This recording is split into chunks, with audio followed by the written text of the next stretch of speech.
மிகவும் ஆபத்தான மனிதன் என்பது கேட்கவும், சிந்திக்கவும், கவனிக்கவும் தெரிந்தவன். வாழ்க்கையில் நீங்கள் கற்றுக்கொள்ள வேண்டிய மிகச்சிறந்த பாடங்களில் ஒன்று அமைதியாக இருக்க கற்றுக்கொள்வது. ஒரு புத்திசாலி மனிதன் எப்போதும் தனியாக இருப்பான், ஒரு பலவீனமான மனிதன் எப்போதும் கூட்டத்தில் இருப்பான்.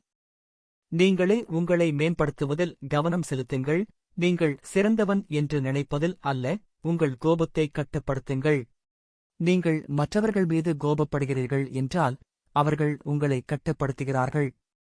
ஒரு விஷயத்தைப் பற்றி அதிக நேரம் சிந்தித்தால், அதை நீங்கள் ஒருபோதும் முடிக்க முடியாது.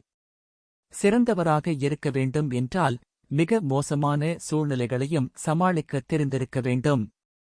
வெற்றியை அடைய விரும்பினால், ஒரு விதியை மதியுங்கள், உங்களுக்கே நீங்கள் ஒருபோதும் பொய் சொல்லாதீர்கள். பொறுமை இருந்தால் கல்லையும் சமைக்கலாம். ஓடும் நீர் பழுதாகாது, அதுபோல் நீங்கள் தொடர்ந்து முன்னேற வேண்டும். நீங்கள் எப்படி சிந்திக்கிறீர்களோ அப்படியே நீங்கள் ஆகிறீர்கள். சிறந்த போராளி ஒருபோதும் கோபப்படமாட்டான். அறியாமையே எல்லா தீமைகளின் வேர்.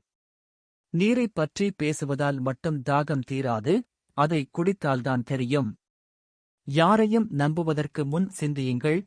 இந்த உலகில் பல வகையான மனிதர்கள் உள்ளனர். கோபமுள்ள மனிதன் விரைவாக தன்னை முட்டாளாக ஆக்கிக் கொள்கிறான். ஏதாவது ஒன்று சாத்தியமில்லை என்று நீங்கள் நினைத்தால், அதை நீங்கள் சாத்தியமற்றதாகவே ஆக்கிவிடுகிறீர்கள். அன்பும் மரியாதையும் ஒன்றாக இருக்க வேண்டும். மரியாதை இல்லாமல் அன்பு நீடிக்காது. நாளை தவறு செய்ய விரும்பவில்லை என்றால், இன்று உண்மையை பேசுங்கள். ஒரு புத்திசாலி மனிதன் ஒரு முட்டாளின் கேள்வியிலிருந்தும் கற்றுக்கொள்வான், ஆனால் முட்டாள் ஒரு புத்திசாலியின் பதிலிலிருந்தும் கற்றுக்கொள்ள மாட்டான். முட்டாளை திருத்த வேண்டாம், அவன் உங்களை வெறுப்பான்.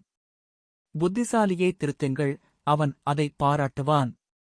எதிர்மறை எண்ணங்களை உங்கள் மனதில் நுழைய விடாதீர்கள், அவை நம்பிக்கையை அழிக்கும் கொடிகள்.